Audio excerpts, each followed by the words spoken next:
صدقہ انسان کے دل کو گناہوں سے پاک کر دیتا ہے، یعنی مال بھی پاک ہو گیا اور انسان کا دل بھی صاف ہو گیا، اس سے انسان کو تزکیہ بھی حاصل ہو جاتا ہے۔ اللہ تعالیٰ اپنے حبیب صلی اللہ علیہ وسلم کو قرآن مجید میں ارشاد فرماتے ہیں، اے میرے محبوب صلی اللہ علیہ وسلم، خذ من اموالہم صدقۃ تطہرہم وتزکیہم بہا، ان سے صدقات وصول فرمائیے تاکہ ان کے دل پاک ہوں اور ان کا مال صاف ہو جائے۔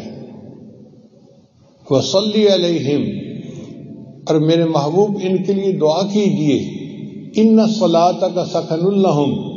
آپ کی دعا ان کو سکون پہنچائے گی۔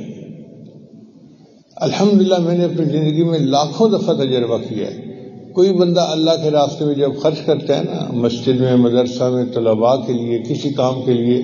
میں ضرور اس کے لیے دعا کرتا ہوں، کیونکہ مجھے پتہ ہے کہ میں تو اس قابل نہیں ہوں، مگر اللہ کا قرآن سچا ہے۔ جب اللہ کہتے ہیں کہ دعا کرو ان کے دل کو سکون ملے گا، تو پھر ہم دعا میں کمی کیوں کریں؟ پھر ان کا نام لے کے دعا کرنا ہم اپنا حق سمجھتے ہیں اور اللہ تعالیٰ قبول فرماتا ہے۔